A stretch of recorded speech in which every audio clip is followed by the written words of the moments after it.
Welcome to Death and Aliens, an in-depth look at horror and sci-fi TV from two friends who vaguely know what they're doing. I'm Courtney. And I'm MK. And That's it. how are you? Other than the fact that I literally just had to burp as immediately as I was about to start talking. Mm, I'm I thought you fine. were dying. No, just embarrassed that I exist. Gotcha. What? Um, well, I only have one thing left in life that brings me joy. Um, and that thing is watching Dan play the Hogwarts Legacy game. Don't, no Because spoilers. no, I won't do too many spoilers, but you get to raise animals, like magical creatures. And I won't tell Haven't gotten you, there yet. okay, I'm not gonna tell you anything about what they are or anything Okay. like that, but I will tell you that you get to raise magical creatures at some point in the game. And that has become my job. Like he'll be like, okay, it's go time to go feed the Okay. animals and just hand me the controller because That sounds right. it's the only thing in life that brings me joy is taking Mm, care of these imaginary animals. Cannot wait to get there and have joy. Oh my God, it is amazing. I did accidentally pull a mandrake out and scare them all the other day. Dare you? I don't know how to use a controller. Does he have it on Xbox? He has it on PS5. Gosh, there's so many sources. Yeah. Um, but because of that, I now randomly get Reddit notifications from the Harry Potter Legacy board on Reddit, and it makes me laugh. So that is like my real thing of joy. I started my classes last week, but I have still done zero things for them. I realized today that I need to figure out like my observation hours relatively soon. So that's great. I like don't want to be a person. Samesies. Samesies. Um, I have not been a person for so probably longer other than 4 days now. other than the fact that I'm just like no longer willing to be alive, I'm doing great. Excellent. That's an excellent update. I feel a lot of those same feelings. I too have only one thing in life bringing me joy, and so I am shoving it down my throat until it brings me joy. I chose this weekend to do a Harry Potter rewatch while I played Hogwarts Legacy. And so I'm very slow because I do 7 things at one time. So I've not made it very far in the game. I have gotten like my wand and all the fun stuff, and I've like started doing some of the side quests. Like I haven't gone herbology class yet. So like I'm pretty early on still. But I had never seen the third Fantastic Beast movie. And so I was like, this is my time. Because not I do not just say, I haven't seen that movie, I'm gonna watch it. I say, I haven't seen that movie. I need to rewatch every Harry Potter movie that's ever existed now. And so I watched all of the Fantastic Beasts movies, and then I've now watched the first four Harry Potter movies. Um, so I only have four left, anyways. That's Um, great. Um, but Speaking of yeah, Hogwarts Legacy, again, something that's not an actual spoiler. Obviously, like as the year goes on in the school year and the game, the castle like has holiday decorations and stuff, right? so yeah, Um, I keep making Dan take screenshots on the PS5 of rooms that I like as inspiration for decorating the weddings. that brings me so much joy.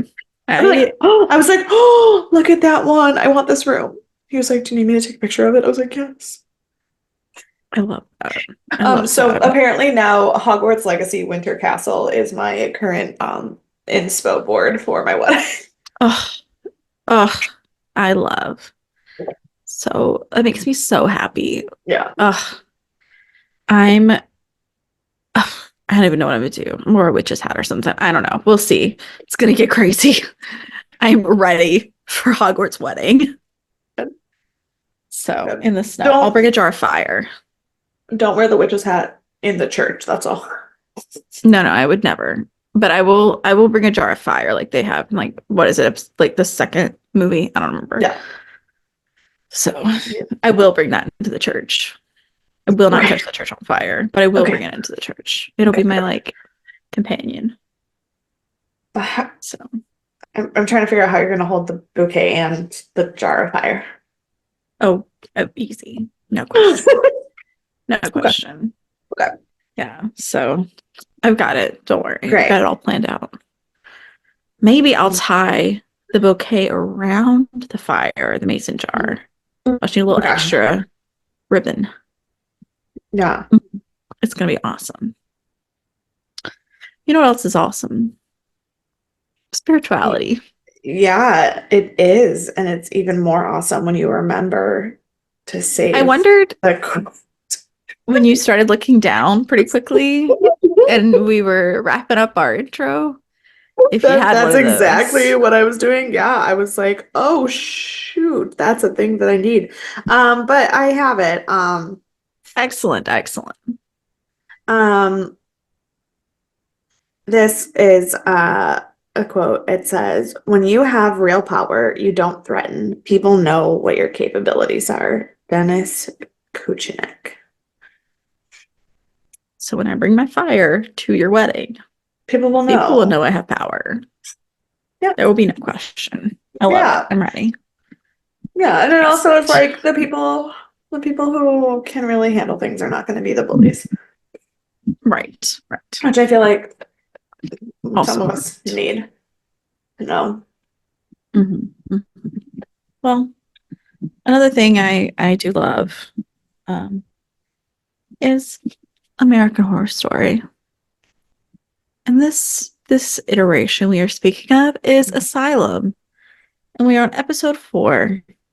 And if you recall, I told you someone from history would be introduced in this episode. And Now, this episode when is called. Did you want to go first or did you want no, me to go I first? was just gonna say, when you click on play next episode on Hulu, it Mhm. says the title of the episode. Mhm. And so I saw the title of the episode and I literally out loud go, "Oh my God, he is a Nazi!" Because the other thing you said last week is that some of my predictions will have turned out to be Mhm. correct in this episode. And Everything's fine, sorry. when I saw the title of the episode, I was like, "Oh my God, my Nazi prediction was 100% correct." Spot on. I knew Spot it. on. I was really proud of myself. Yeah. Yes. I was also proud of you. So the episode, for those of you who have not looked at the title, is I just dropped like 7 things, but it's fine. I'm back. Is I Am Anne Frank part 1. So hold on to your horses because there's 2 of them. This This episode was aired. also my favorite episode of the season so far. Yeah. It, like I said, it gets better. It's not my favorite season, but it Yeah. does get better. Yeah. So yeah, it aired November 7th of 2012. It was rated 8.2 out of 10. Number 1 song is Still One More Night. The number 1 movie is Skyfall, and the number 1 book is The Racketeer by John Grisham. Okay. All things that make sense. Yeah. Um, on this day, I struggled to find events of any kind. Great. They were just like, yeah, here was some news from the whole week of things that have happened. And so I just picked some. And I chose to Great. pick when things were legalized because this will be the turning point that everyone remembers. 2 Okay. states legalized weed. Can you guess Mm. which ones they were? The first two were Oregon and California. No, Colorado and Oregon. Colorado is one of them. Are you close? Was it California was the second? No. Was it Washington? Did I fuck up on what Yeah. state it was? I was Mhm. thinking of Seattle and I fucked up and I was like, what am I doing? I It's know. Colorado and What state is Washington. that in? Yeah, no, Colorado Yep. and Washington. My Yep. brain was correct, my words were not. Yes. Yes. I thought it might be that way. That's why I was like, you're close with Oregon. um, and this was our first year that legalizing gay marriage was passed through for a ballot. So this was the turning Oh, point for gay marriage and weed. And then we okay. see discussions every year since. So You know, that's Mhm. how Yeah, yeah, we are yeah. now. Um, so I don't know if you read the credits as they were coming on, but did you happen to notice who the director was of this episode? I didn't. I like was looking at the credits in the theme song part of it. And then like after it started, I saw a couple of the like guest star names and I was like thinking of who is she going to talk about this week? And then I promptly was not actually reading. It was Michael Uppendahl. Who is that? He did last week's and he did Piggy Piggy. Oh, I am so sorry. I take back everything I said last week. Isn't this like This wildly was different? wildly different. This was one of the best episodes of the show. This also didn't feel as much like horror as a lot of the show. And I think that Mhm. what that leads me to believe is that Michael Avendal is a very good dramatic director, and he Yeah, just doesn't have the horror elements down yet. So when he does that, he goes too big unnecessarily.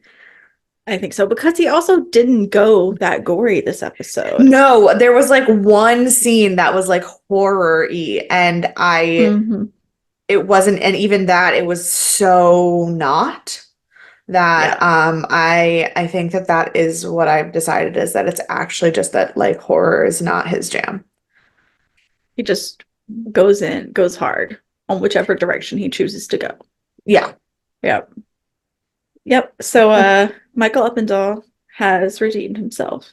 Yes. Um the writer, I wrote all of these notes before I realized I've already talked about her, but it is Jessica Sharzer, and I had forgotten who she was because she is a co-executive producer for the show, Mm, and she wrote Afterbirth, which is the one where Vivian died and then Ben is pushed to his death. So like oh that was yeah, the yeah. last one she wrote. Oh, okay, okay. Yes. Mhm. Um, our editor is Stuart Schill, who is new, and I did need to write down notes for him. Literally, like half of my page almost is Jessica Sharzer, and then I got to the end, and I was like, "We've talked about her, but it's fine." So Stuart Schill is known for Frank versus God. I hate musicals, which I'm very interested to see what that is. The Yeah. Space Between Us, an American Horror Story. Um, I think The Space Between Us is based off of a book that I think I read. Mm-hmm. Mm-hmm. Um, but there's a couple of different books with this title, and I don't know if this is the one I read. The space between us, isn't that the one where like the girl's like allergic to oxygen or something? Maybe. That's also not the one I was thinking of, but I think I've read that one. So it's totally I possible. also Who might have just knows? completely made that up as well. You know, it's Um, fine. We live on this planet here together where we make stuff up, and yeah, yeah, yeah. it just is what it is. Um, Oh no, I was right because I looked up The Space Between Us 2017 and the first thing that I saw was a girl with an alien helmet on it. She was the first human born on Mars and then she comes to Earth and she's like allergic to oxygen. And that little kid I who think I kind of read the it. little kid who kind of looks like Ethan Peck plays the boy who she's like sort of Hmm. in love with, but like I have not seen this, but I do think I may have read it. I But have yes, seen I am it, but like familiar with the on an movie. airplane when I was half asleep. Ah, yes, yes. Also, for all of you teeny boppers and Gen Z kids, he is currently the editor for Percy Jackson. I watched the first three episodes of that this week during my snow day thing. Dan made me watch some of the What'd you episodes. think? I really like it. I never read a single Percy Jackson book, which I know as a middle school English teacher doesn't make sense because the New York State curriculum does require you to read the first Percy Jackson book as part of sixth grade, but I don't teach at a public school, so that's fine. That's true.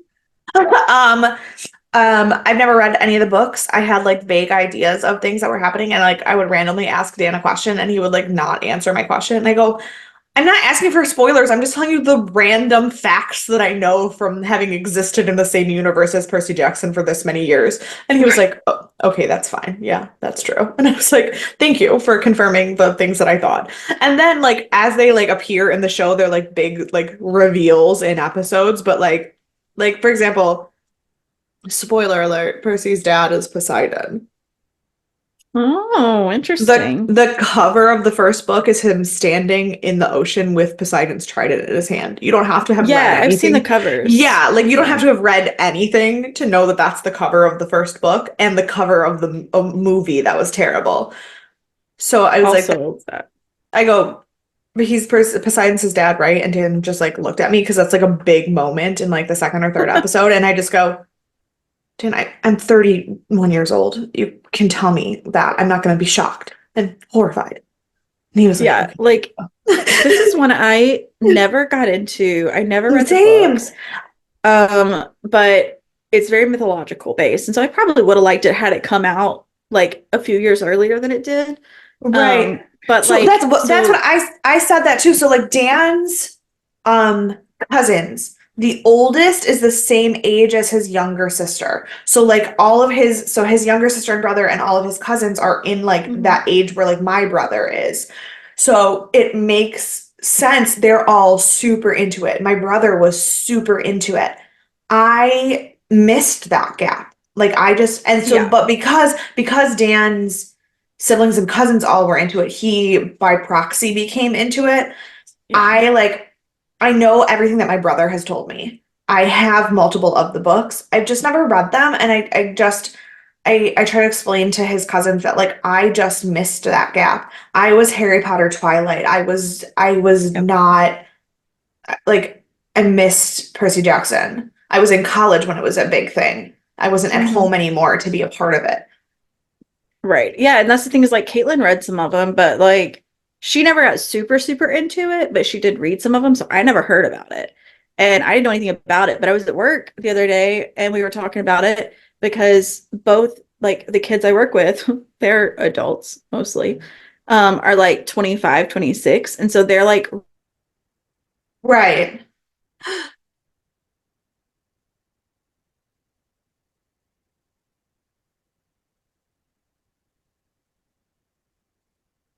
right there at that 5, 6 years younger than me. And so I have no idea what's going on. They're talking about it, but I am on Stargate level of, and you have just told me like 17 are in the first like book. I don't know what's going on here.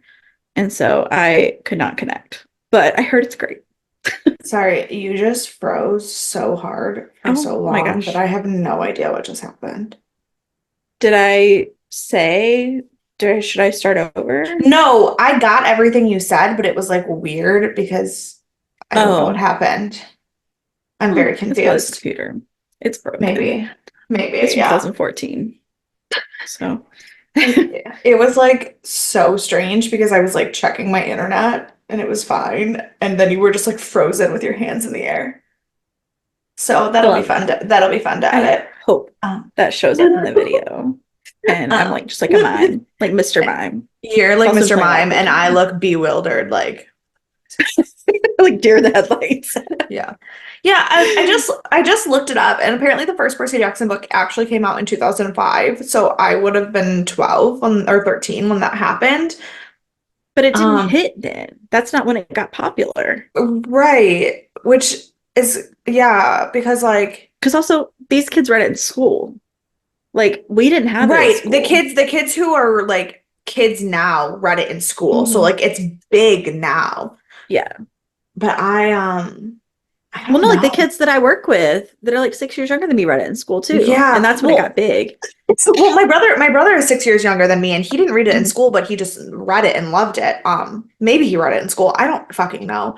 Um, but yeah, I don't. No. A It 13-year-old? wasn't there in 2005. No, And wasn't. we It was were super Harry Potter at that time because I started reading Harry Potter while I was, I mean, we were the age of Harry Potter while it was coming out. And so right, right, like, right, right. I mean, Yeah, that was the focus. And then high school was Twilight. high school So was by the 100% time Twilight. Percy Jackson like became a thing, we were end of high school, early college. And so we had Yeah, our fandoms. We didn't need any more. We had the right. better ones. I mean, and I'm sure Percy So Jackson's great, but I I'm always sure was it's too. torn because I was like, if I want to read a book that's clearly designed for kids younger than me, I'm gonna read The Kingdom Keepers. I had always wanted to read The Kingdom Keepers. I never read them. Oh my God, I love it. I have the first book on Kindle. Is that Mr. Monday? Is that those? No. That was the Garth Nix books. I also wanted to read those, but I always get No. those two series Oh confused. yeah, no, The Kingdom Keepers is by Ridley Pearson, and who is the one who wrote Peter and the Starcatcher. Um, you didn't ever see Peter and the Starcatcher when it was on Broadway? When?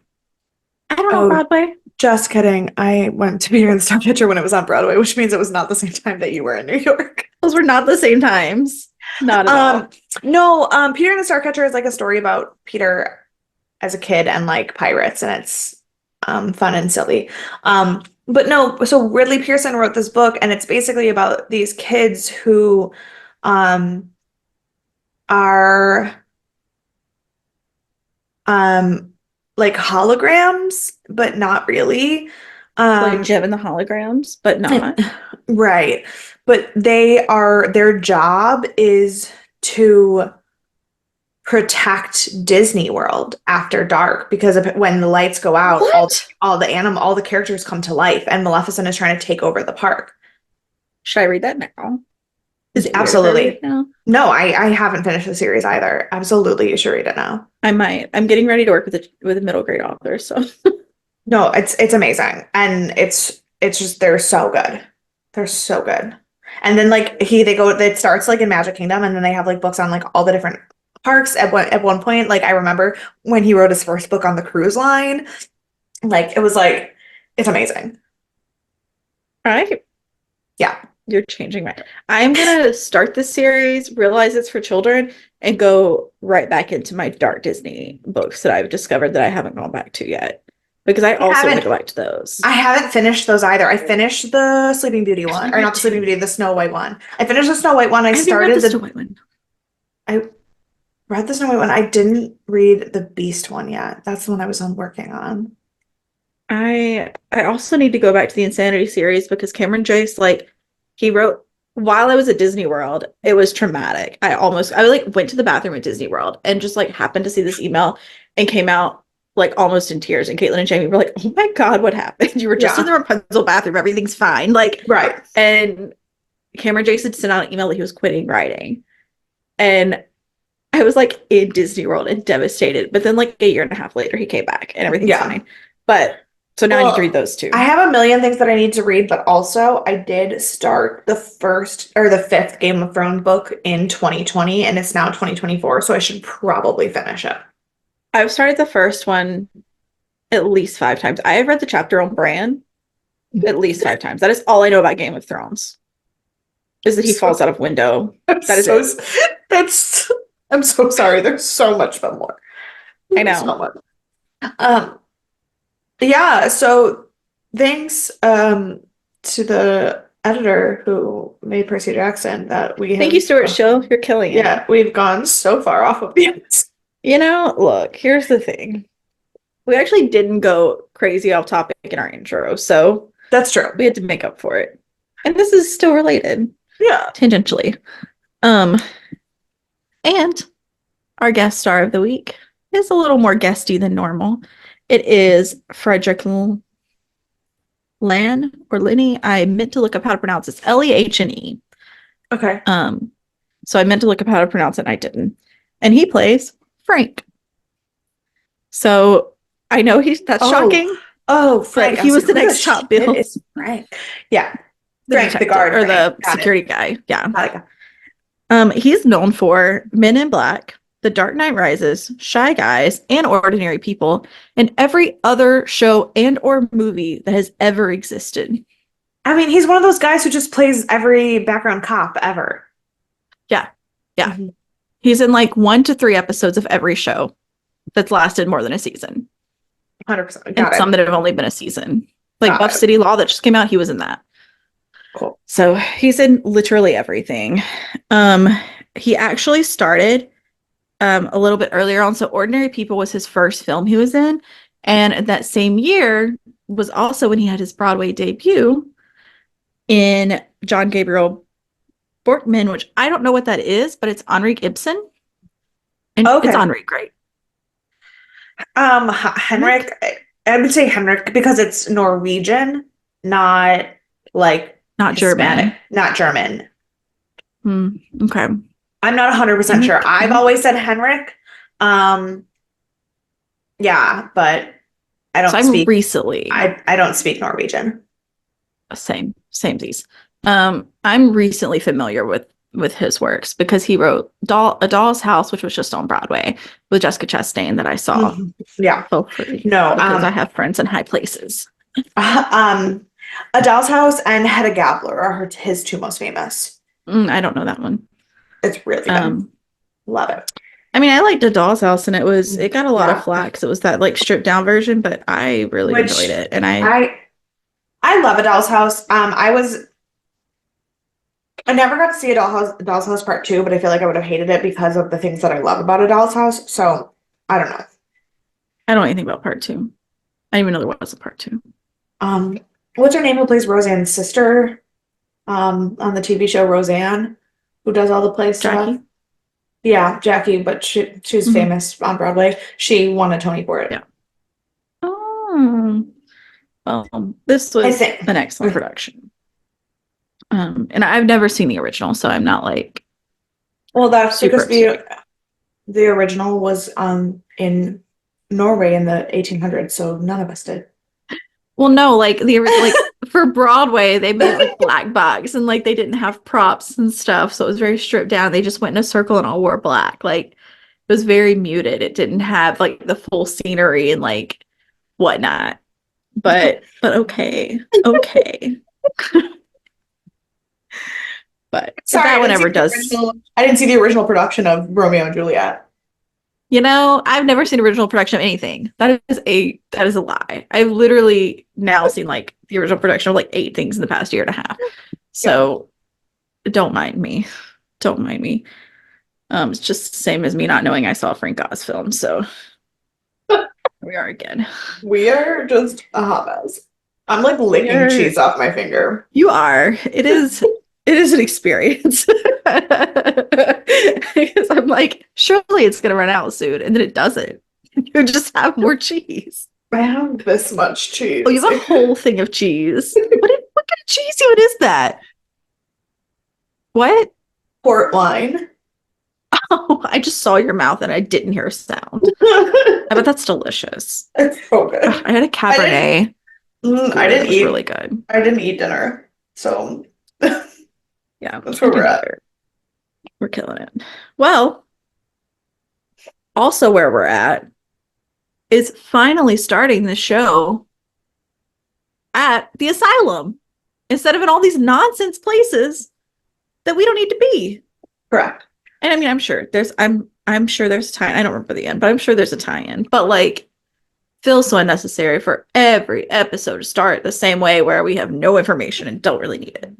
Mm-hmm. We just watch Adam Levine and Jenna Dewan die. That's all. That's it. Yeah. Too many times. So we started this. Hold on. I'm sorry. These headphones are. I have so many sinus issues with my ears that I can only wear my headphones for so long. So I have to switch ears. Okay. Can you hear me okay now? Yeah. Okay, great. So we start the asylum with a woman who has no ID. I really thought this lasted a lot longer than it did in the episode. It does not last very long. Yeah. And so she's like, just there. And so Sister Jude starts questioning her. And she's like, you were at a bar, you got into a fight, like someone was anti-Semitic. I don't know what's going on. I don't know why you're acting this way. Yeah. And they were just like businessmen at the bar. And so she says that, and she's like, yeah, she's like, they were really like, anti-Semitic, they can't be this way, yada yada. And then she tells her that she's Anne Frank. And she's like, is that this? No. Well, what happens? You did jump the gun. So Sister Jude is like, I understand that like your people went through a lot. Like, did you lose someone in the war? Yeah. And she says, I was in Auschwitz. Yeah. And she tells her that she's like, okay, sure, yeah, whatever. Like she's treating her like she's insane because it sounds insane. And she was like, she asked her another question and she just starts whistling like a song from the war at her. And Sister Jude's like, fuck this right now. I can't. Yeah. She's like, we're gonna start treatment in the morning. It's fine. No worries. So then we go to Arden and Shelly, and poor Shelly is just having a hard time. Well, And she asks him if she's gonna die, and he says, no, you'll probably actually live forever after this. And he goes to stab something in her eye, but do not fret. We don't actually see the needle go in because we go straight to the credits after that. I was so grateful for this I shot know. because I knew it was going for her eye and I couldn't. And this was the scene that I said was the only thing that even like remotely felt like horror to me. Yeah, I wanted to warn you, and then I was like, nothing really happened. So maybe I'll give her the suspense because she'll be okay. Except, So yeah, no, there was no eyeballs injured. Although then, because I was so gratefully thinking about the fact that they moved away from the eyeball, I noticed the bleeding eyeball in the credits for the first time, which I think it's been there the whole time, but I it think has. that like because I was thinking about eyeballs, I like noticed it today and was like, whoa, Yeah, I good hate times. eyeballs. I know. And bleeding statues in the religious world is never any good. I Um, mean, but the bleeding statues are like disconcerting, but don't make me nauseous. well, no. Eyeballs make me nauseous. Yeah, yeah, yeah. They're just not a good sign. That's true. Did you happen to notice anything else in the credits? Um, I'm thinking I really just feel like everything is just weird shots of people losing their mind. I don't know. Yeah, we'll discuss more in the wrap up, but like Yeah. this is a season that does better at like moving on because like in season one they're like always in the basement. And so you see a lot of the same things, if not all the same things, but this one does actually have different scenes in the credits, which is nice. And See, some seasons do that, some don't. I don't feel like things changed in the credits. Like I feel like the They're very rooms. similar. Okay, because I was like, I feel like there are things that like the credits move in the sense that things happen in different rooms in the Hmm. credits. Yeah, It's yeah. not like all the basement the way the last one was. Hmm. But I've been like trying to see if anything like stands out to me as being different. But A, I watched them a week apart and don't Sure. have the mental capacity. And B, they are not like glaringly different, if that makes Yeah, and sense. like also some of the big things have already started coming out. So like when we saw like people that look possessed, like we had the guy with the exorcism, when we start seeing the Mother Mary statue, like with the bleeding eyes. I mean, we saw Sister Mary gets possessed. Like so like there are things that now have been Yeah. like answered And already. like the thing is, the very first iteration of the credits and one of the scenes that's been in it the whole time is the crab walking backwards up the stairs. Like I knew from day one, okay, there's Right. gonna be exorcism stuff in here because that's what that is the symbol of. Like, Right. and then like the creepy old lady who's like in the wheelchair and then in the room and then in like the bathtub and all that stuff. Like it doesn't feel like it's interesting that it's all the same lady and I have no idea who she is and if she's even supposed to be anybody, but I don't think she is. And then, but nothing is like, Yeah. Yeah. So just stay tuned. Stay tuned. Um, so we come back from the credits and we're in the kitchen. And Grace and Kit are kneading bread. I don't know. I know that they run a bakery, so I get it. But I yeah. feel like every 5 minutes someone is kneading bread. And that just feels excessive. But fine, if you want to put all of your scenes in the kitchen with bread, that's fine. There was a lot of bread in this episode. Yeah. Yeah. And so we're chatting and we have a flashback to Arden looking for more chips in Kit's neck. And he has just like stripped him naked and he is like trying to do whatever he can to like find anything in his body. And you see he has a cut lip and all this stuff. So he's like clearly been through a bit. Um, Yeah. and then he's like, I just don't know like why this is happening. He's like, but you will, and like she says something like, oh, she's like, that's the chip from the guys that came in from the sky. But she says it like so off, like Kiltree's like, you believe me, right? She's like, oh yeah, no, 100% I believe you. But Yeah. like, it's just standard at this point. Like she's just like used to saying it now. And I was like, okay, Yeah. that's you said that a little bit too, like Yeah. Well, and laissez-faire. she's like, you have to believe your story here because if you don't keep saying the story to yourself, then it's gonna disappear and then you're gonna believe Right. whatever they tell you. Hmm. Yeah. And so she keeps saying that like she believes him, and she says that even though she keeps saying her story, she wishes she could forget it.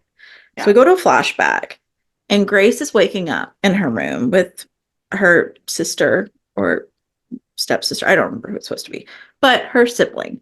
And she hears a sound in the house, and she's like, "You stay here. I'm going to go see what's happening." Mhm. And she goes to the room she's hearing it in, and then there's blood everywhere on the wall. And we open the door to see someone is has an axe and is killing what can assumably be her father at this Yeah. point. And then she runs downstairs to hide, and she goes into this like cupboard like hiding Yeah. place, Yeah. and she sees like entrails and um all this stuff, and it's, her mom or her stepmom.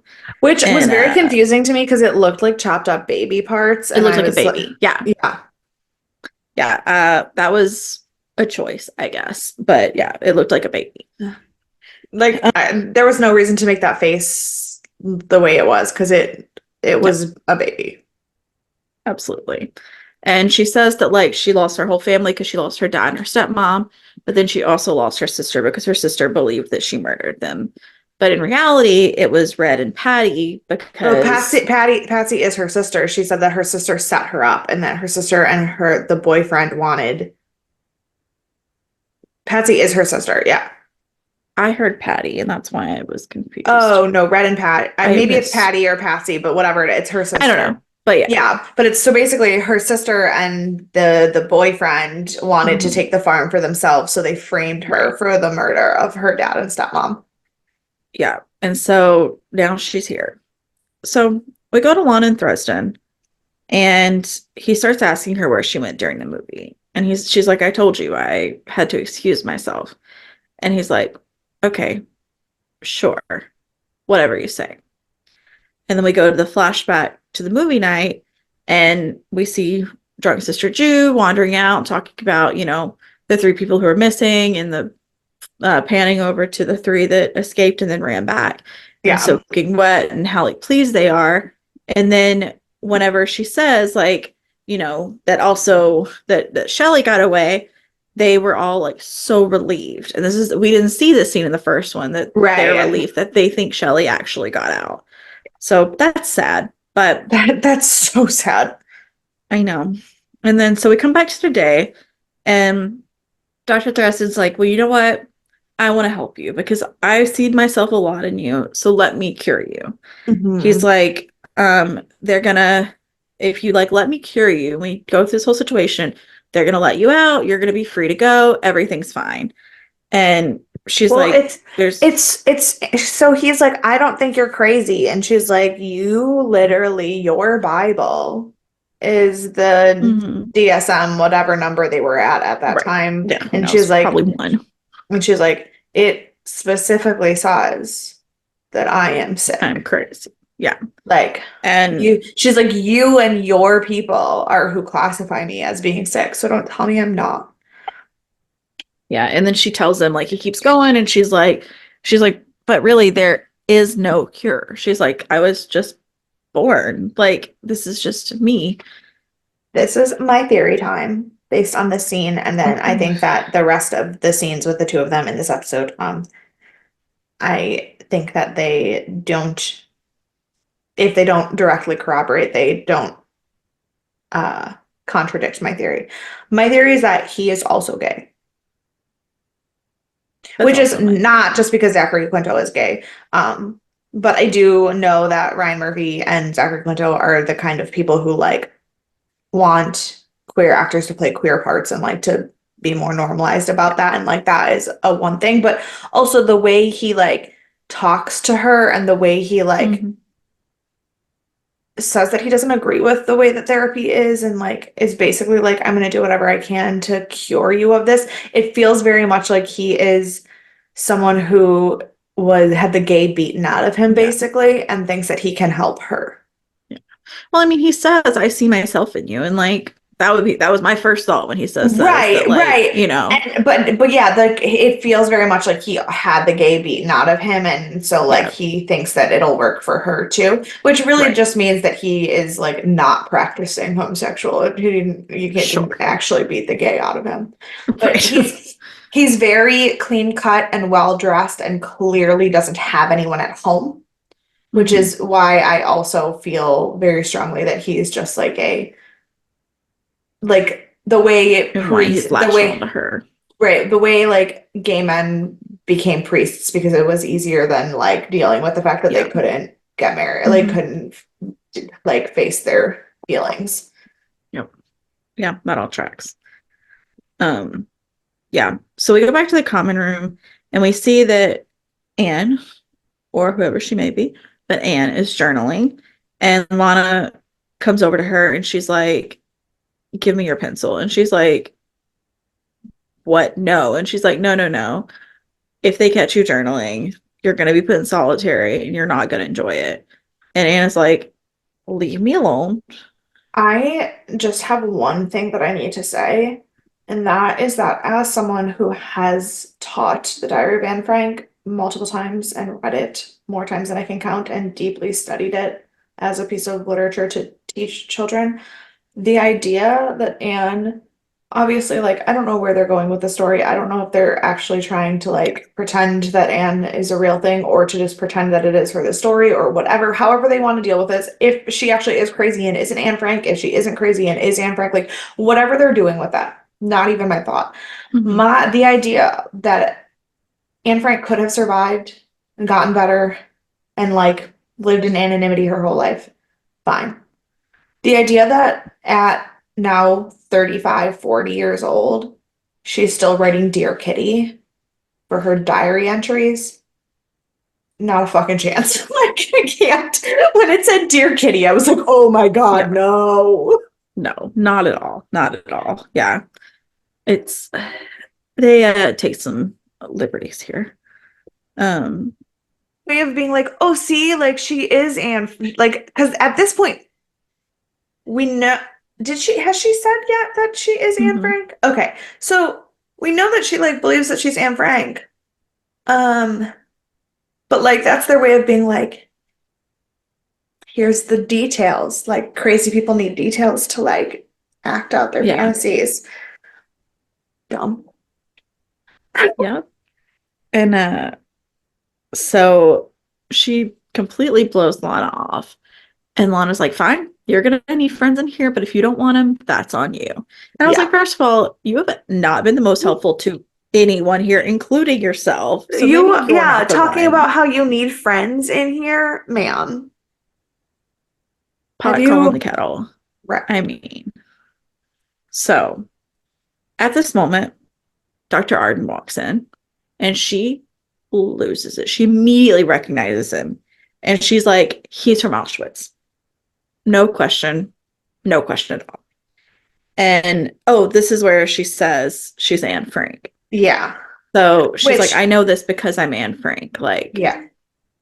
Well, yeah, but she had already said her name to Sister Jude. She says this to yeah. Arden when he's like, "What are you even hmm talking about? You don't know anything about Auschwitz." She's like, "You don't remember me?" Yeah, because he doesn't, because he's crazy. Um, I wonder how much of yeah. that is genuinely not remembering because he's just so obsessed with himself or like pretending that he has no idea what she's talking about. Because I wouldn't put it past him to Who's to have no idea who say? any of the people that he destroyed their lives were because he doesn't care. Right. Yeah, no, 100%. So then we have Jude and Anne, and Sister Jude treats her like she's crazy, and Mm-hmm. Anne Frank goes through the whole thing and just and like describes what happened. She's like, first of all, we knew I was sick 2 weeks before it got like shut down, but also my body was never found, and there were hundreds and hundreds of bodies, so there's no way it really would have been found. But there was this soldier who found me while I wasn't well Yeah. and like took me back to America. And I knew that as Anne Frank, I was making like I was being martyred as a child who was 15 and died. So I couldn't come back Yeah, to I mean, life. And so I had to just live this life. what she said there was really poignant. She said, I wanted to reach out to my dad, but by the time I knew any of this was happening, he had already moved on and had a new life, and that didn't include me. And Mhm. I decided to sacrifice my own relationship with my dad because what my diary did for awareness of what was really happening to Jews was more important than my personal relationship. And Yep. Anne Frank was worth more dead to the population, so I stayed dead. Yep. Which like And all makes sense. I think that if Anne had actually survived, that's exactly how she would have felt. If you read the way that she wrote about being a writer and what that writing would mean to her and to the world and what she wanted it to mean, seeing what her Mhm. diary did for the cause of the Jewish people and for writing in general, she 100% would have made that choice. No question. Yeah, 100%. So, and also, Sister Jude's gears start turning at this point. So then we go Well, and no, on and our at this way. point, Sister Jude starts to still has questions about her. She's like, I don't know where you're Yeah, from, but and so she pulls up her sleeve and fucking has the the number on it. concentration camp tattoo, and that Hmm. that gave me a little tingle. And Yeah, yeah. So then we go back to Kit and Dr. Threston. And so Threston starts telling him, he's like, here's the thing. You have options. He's like, and it's really going to be my call. He's like, I can send you to the chair and you'll die. And that's if you keep saying, if we keep doing this, saying you're saying you're not, you haven't done it, you're not crazy. Like, that's the only option I have.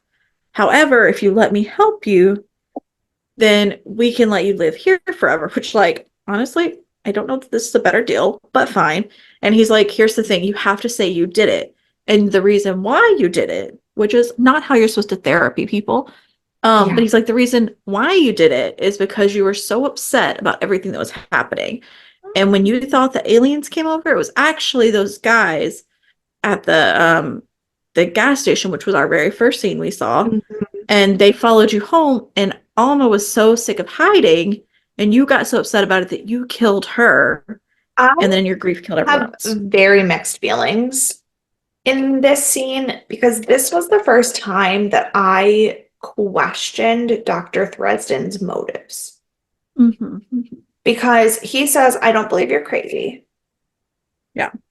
And I don't believe you're guilty either, in the sense that, like, you should be Right.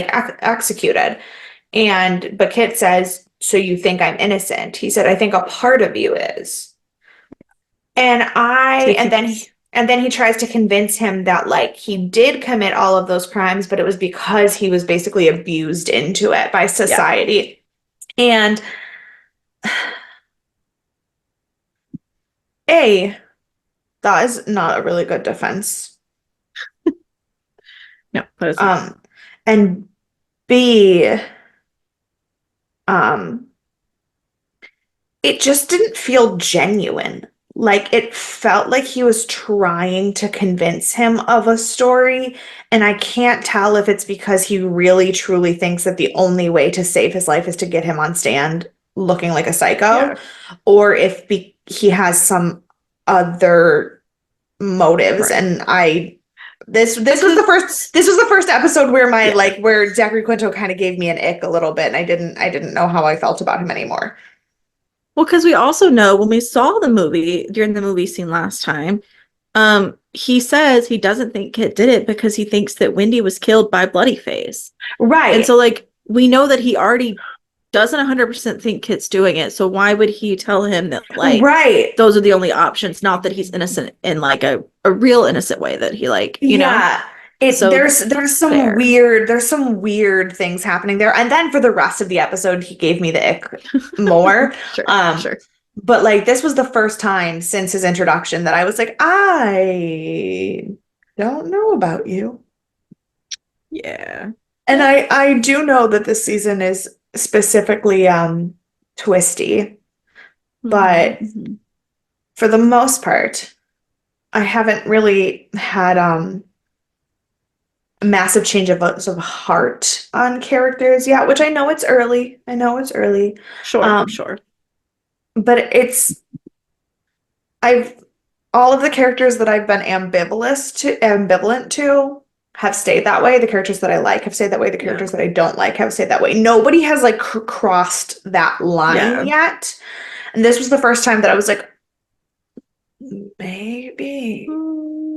Maybe they have. Yeah. But also, there's another character in this episode who I'm starting to think that I'm wrong about them also. So, Welcome to American Horror Story. So we go to Anne, and she's talking again about Arden, and she says that she knows exactly who he is. He's Hans Gruber, which is a character from Die Hard, but I digress. correct.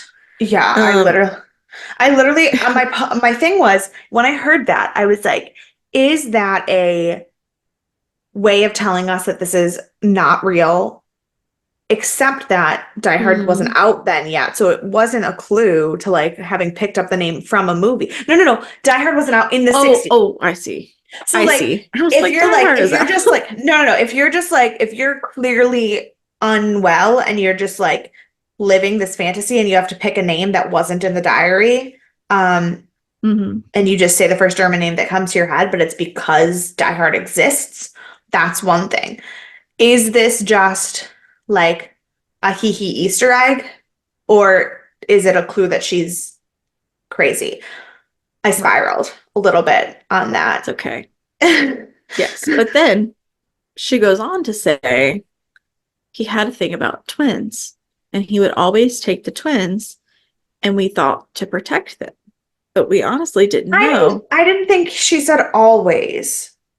I don't think she said I always thought, at all. She said it was when she got there, the first time she saw him being kind and friendly was when right. he took the twins. And so she thought it Yeah. was to save them. But then he started visiting the women's barracks and pulling hmm people and bad things were happening to them. Yeah. I didn't think it was like a thing for twins. It was just that was the first moment she saw it. But also like if he's a weird, creepy scientist, twins are fascinating subjects. So it's very possible that I put that context in because, as you said, yes, he started going in and taking these women, and they either wouldn't come back or they'd come back worse.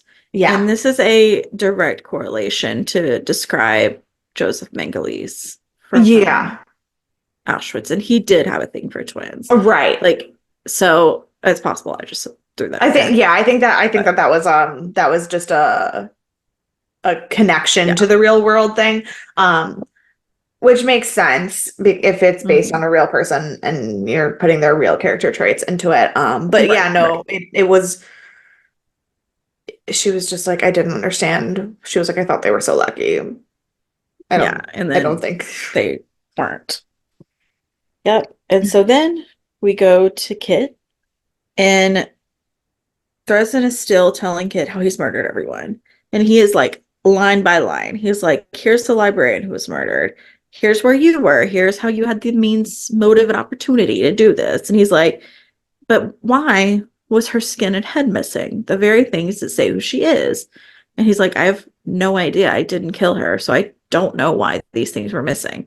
And he's like, so then the which next victim. which is honestly fascinating when you think about it, like because obviously he's bullshitting. Mm-hmm. But to be able to bullshit a sound psychological reason for him to have done that, you're a fucking crazy person. Like, this Which is makes him so scary. so scary that he can find a way to be like, well, you took away her skin and her face because her identity is what society didn't like about your relationship and you resented them for it. Like, are we the fucking mind hunter? Yeah, 100%. Yeah, it's wild. Wild. And then he goes to the next victim, who's a secretary. And this was the night of the alteration at the gas station.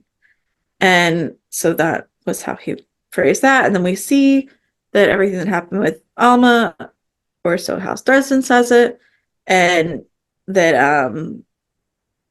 and so this is his like spiral down into killing everyone and why. So we go back to Lana, And and poor Kit is like, did I do just this?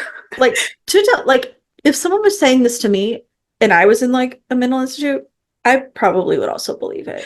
Also, if my options were you lost your mind because of like constant mental abuse or you saw Mhm. an alien, I think I might start to think I did it. And Like if you know you can stay alive by saying you did it, like all of it, the clues point to this way for it's me. yeah, it's Yeah, it's interesting. it's a lot. It's a lot.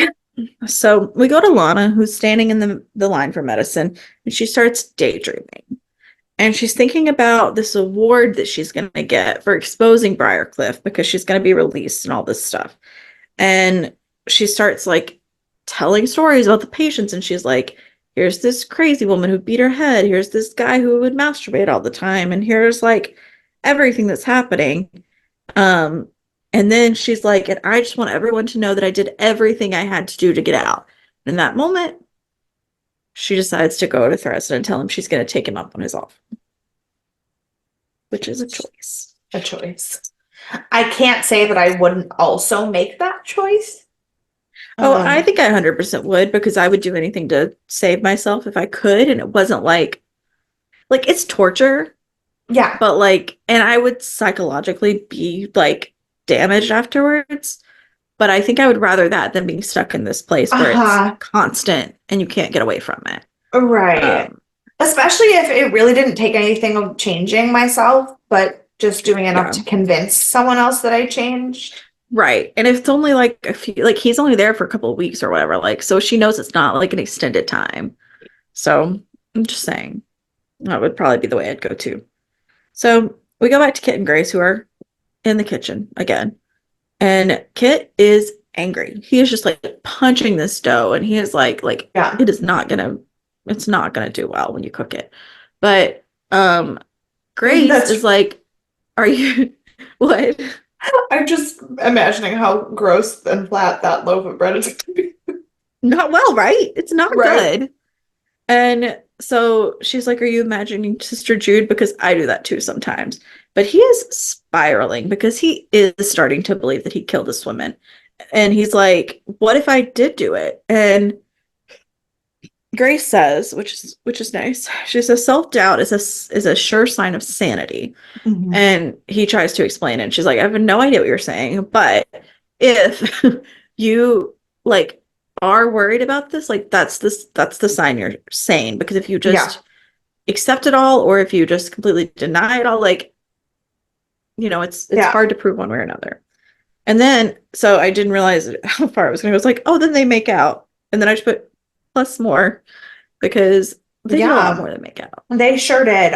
Also, I immediately, when they started kissing, decided I don't like Grace. Um, because Why? I felt personally angry for Elma, and I understand that Oh, she may or yeah. may not be dead, but like, you went through all of this shit and like experienced all of this because you loved someone like so deeply that you were willing to like break laws to love them. Hmm. You don't just forget about that because things are hard and you've been in this fucking asylum for a week. So Yeah, that, but he like also doesn't know now if he killed her or not. Like, right, which I get, but that irked me a little bit. But also, it felt very manipulative to me. that's fair. And we do come to a point where we know a little more about her in the future, so that's fair. It felt very much like she Um, was trying to make sure that he needed her to feel sane. yeah. Yeah, that's true. And she has been doing that the whole time, but also like there's the line of like, but do you just need someone in here so that you do feel sane? Like, is that just how it is? Or are you trying to be manipulative? Like, what line are you crossing? Yeah, and that So, crossed the line for me. yeah, that's totally fair. So we go back to Sister Jude and Sister Mary, who we haven't seen yet this episode. So welcome back. Which And kudos, okay, kudos on this because when they get caught, then we go. to Sister Mhm. Jude. Yeah. Kudos on this because last week, one of the things I said was that the Sister Mary stuff was going to get old fast. Yeah. They haven't dealt with it yet, but they also didn't talk about it. And I was Yeah. like, appreciate that because there are bigger fish to fry right now, Right. but you're not making me sick of the story. So Yeah. kudos to Yeah. the They did do writer. a really good job with that. Kudos to what's her name on this part. Yeah. Sorry, it sounded like someone was knocking. I hate people. Yeah. Um, so and Sister Jude tells Sister Mary, she's like, you've like decidedly made a change. Like you're a different person. She's like, I like you better this time. I was like, possessed? Do you like her better possessed? Okay, all right, Sister Jude. You fine. Fine. Jude just does not And appreciate people who don't have a fucking backbone. yeah, which like also is fair, but maybe don't go all the way to the demon. Maybe like pull it back a bit. Yeah. So Jude is getting on to Kit and Grace, obviously. And then she says that they're going to sterilize them. That is a fucking leap. That is like 0 to 100. Like, it's wild. But to be, And in the I mean, midst, in her defense, though, the last thing she needs to keep this place running is fucking crazy murder babies. true, true. Oops. Like, Dropping if you're things. running an Oh my insane God, everything's asylum, falling. if you're running an insane asylum, you do not need the patients screwing each other. Though that is too many bad genes in one place. Right. But also, like, I don't think they've like sterilized Shelly, and she's clearly sleeping with a lot more people. Like, I don't know. Maybe they I don't know. did though. Maybe they did. We don't know. We don't know. It's possible. I don't know. Just caught my nail again. It hurt. So then in the midst of all this, Frank comes in and says that there's a cop here to interview Dr. Arden, and Jude drops everything. She's like, all right, let's handle this. So, and then she says, you take them to their respective places, and Sister Mary's like, I'm gonna take Kit. Frank, you take Grace. And Sister Jude's just like, I don't even care. Whatever, do what I want. And as Grace and Frank leave, Sister Mary puts down a folder and she leaves Grace's file and says she's not as innocent as you think she is. And this is the beginning of the end for her. She's changing. So we go to this interrogation for Dr. Arden with Sister Jude, and Larry Gary from Brooklyn Nine-Nine is here. And this is, we learned that it's not because of anything Anne has said, because that it was my first indication. I was like, oh, she's made this big thing, and so people started reporting. I don't know. Yeah. It's not. It's because of the sex worker who got away a few episodes ago. 10 out of And 10.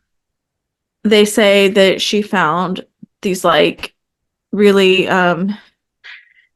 She found disturbing porn. image. Yeah, she found the porn and the disturbing. murder That's stuff, what I the was looking for, disturbing images and things. and Nazi memorabilia. And Nazi memorabilia. And Sister Yeah. Jude said, I'm sorry, what? Repeat that last part just one more time. Yeah. And so in the midst of all this, she's like, I know you're like Vice or whatever, but like, are you gonna arrest him? And they're like, we're not Vice, we're homicide. And then they start asking, oh, go ahead. Oh yeah, she's like, homicide is how did the prostitute tell you all these things if she's dead? I don't understand. And they're like, we have a few more questions. And they start asking questions related to Bloody Face. He says, you have Kit here in your institution, right? And they're like, she's like, yeah. She's like, do you think in your time working with him that he has the surgical skill necessary to remove a woman's skin? And Sister Jude is like, holy shit.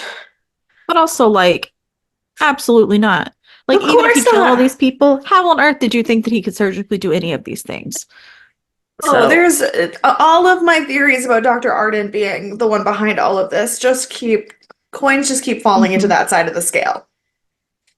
Yeah, not a good look for Dr. Arden. No. So then we go back to Lana and Threston, and we are in full-on conversion therapy. He is drugging her to make her sick while she's looking at women in compromising positions, including Wendy, which is a picture he took from her house because that's okay. Um, and then Again, gave me the ick.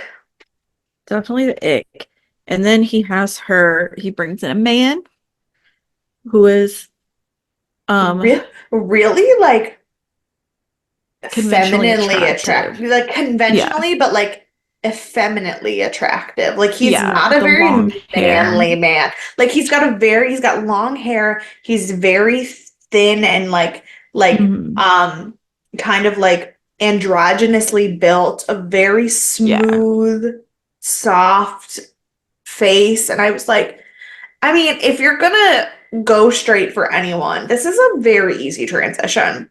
right, Except if you are afraid of penises, then yeah, I can't. Yeah. right. And that is exactly where he tries to send her to touch herself and touch him, and she immediately starts throwing up. And I was like, this is just the strangest scene. I hate it. It is a very strange thing scene. I was very uncomfortable. Hmm. I was also terrified that Doug was going to walk into the room and ask me what I was doing. But Fair. more than that, I was like, I cannot imagine anyone vomiting over touching a penis. Yeah. And to be fair, that's because I am not a homosexual. But also, I know a lot of homosexuals who have had heterosexual relations before, in their questioning phases and whatnot.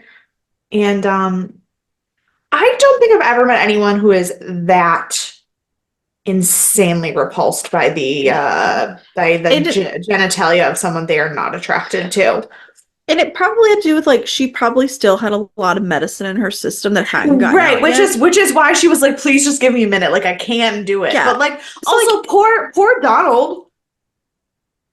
If you yeah, were like, I'm trying to help you and I think you're a really nice lady and I think you're like kind of attractive and I'd be willing to do this for you, and then you vomit when you touch my penis, right. like that poor kid. Bless his Also, heart. So many also, issues forever also, now. I would like to know why he's in the asylum. Yeah. That's my current question. Why is Donald in Mm. the asylum? I don't know that you're going to get an answer to that, I but was gonna great say that's question. probably one I won't get an answer for. Yeah. Yeah. Great question, though. So we leave that situation and we go to Jude, Sister Jude, who's talking to the Monsignor. And she starts telling him about Arden's issues. And she's like, he had all of these things. He had a sex worker at his house. Like, it's really disturbing. I think somebody needs to like address this. And he tells her to stop. He basically says she's crazy when she brings up Anne Frank, which honestly, like, I To would be fair, also like probably be like, that's a stretch. But then he flips it around on her and he's like, I know you've been drinking. So maybe this has something to do with that. And he's like, why don't you just reflect and pray on it? And I was like, that doesn't fix a maniac.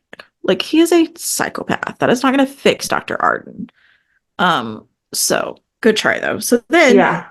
immediately when she leaves, he calls Dr. Arden and he's like, they're on to you.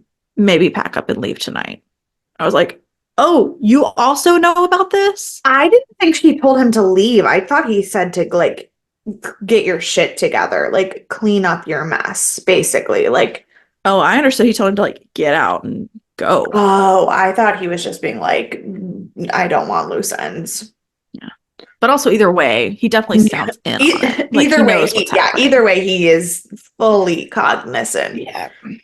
So then we go to And I would say this scene was the beginning of my starting to think that maybe Sister Jude is not like, I think Sister Jude is misguided for sure. I think she's sure, strict, sure. but I also, this scene and then the next scene, like that we'll talk about, gave me the idea that she genuinely is just trying to do penance for her own thing that she fucked up Yeah. on in whatever way she knows how. And that's like the And people she who like, doesn't know how. she doesn't know how. So she's like deep diving into something and like at the strictest level she can to like save herself, and that she's really not a Yeah. bad person, which I kind of thought that might be true from the beginning, but then I also just have a hard time believing Jessica Lange is a good guy, Fair.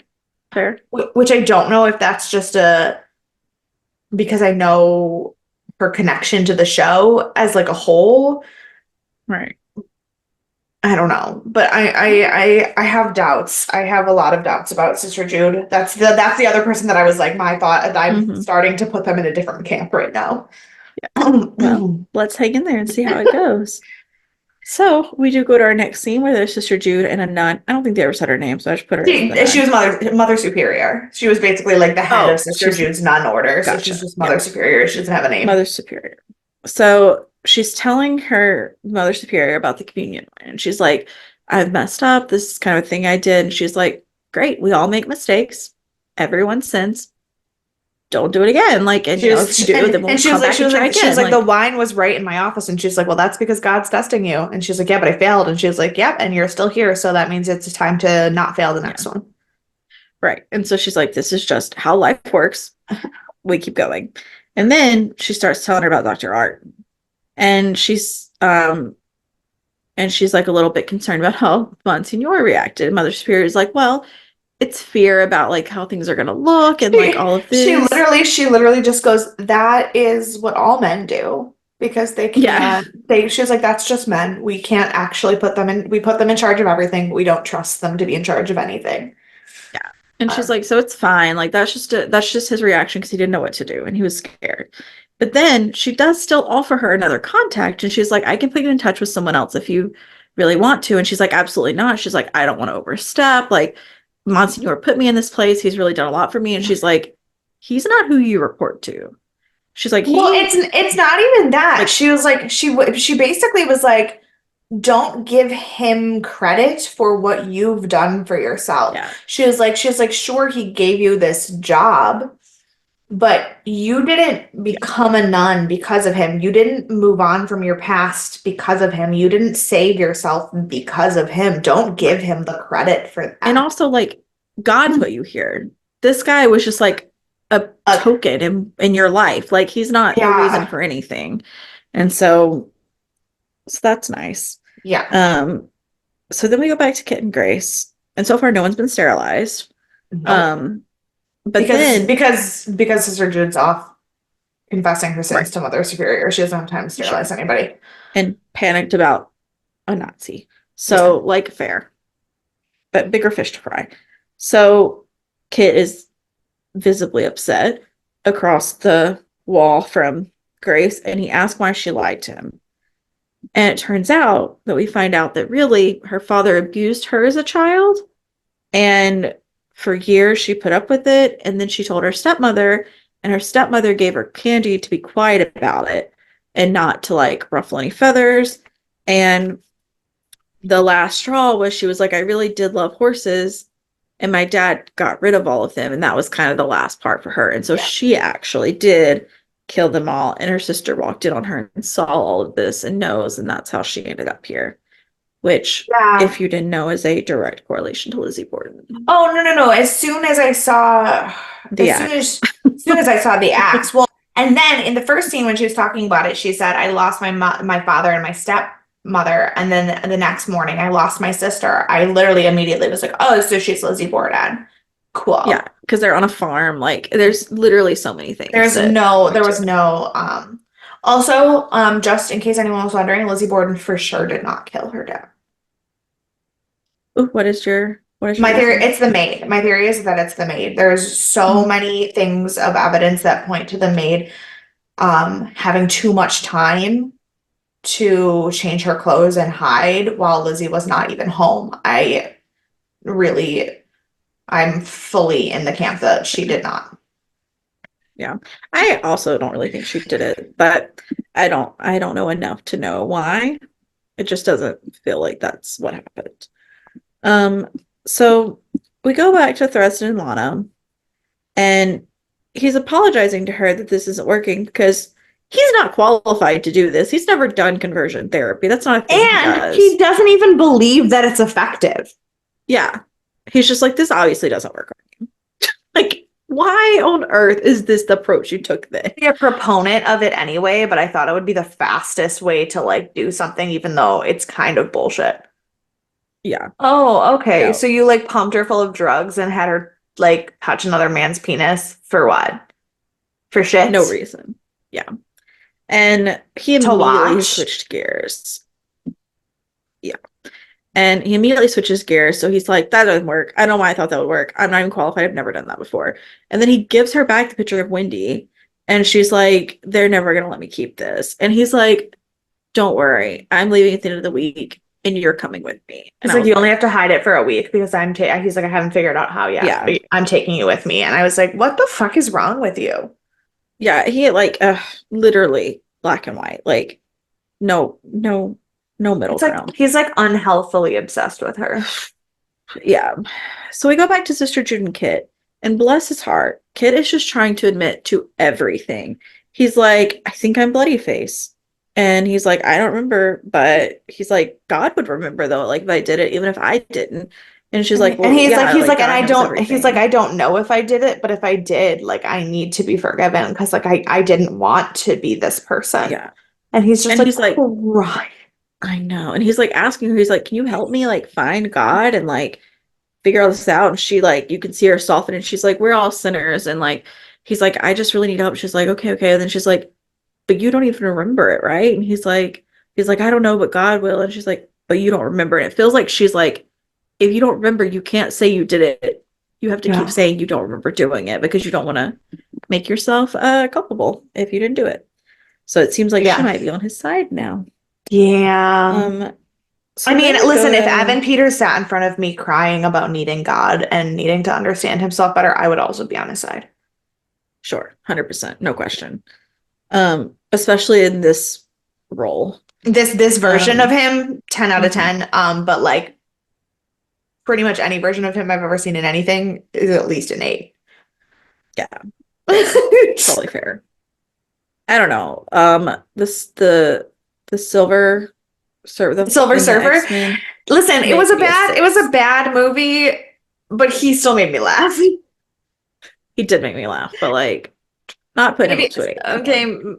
maybe I'd give him like a 6.5. Sure. Yeah, we can go with that. We can go with Yeah. that. So now we go to Dr. Arden and Anne, and he like has her in this his operating room. And he's like, I don't know what you think is happening. He's like, I'm from Scottsdale because she keeps telling him that like he was at Auschwitz and all this stuff. And he's like, I don't know what you're saying. I'm from Scottsdale. And he gets close to her in a creepy way. And she pulls a gun out on him. This woman has found a Which gun. Which, to be fair, she did say that while she was healing and like hiding out in Germany before the soldier found her, that she worked as a Mhm. pickpocket and a thief to survive. Yeah.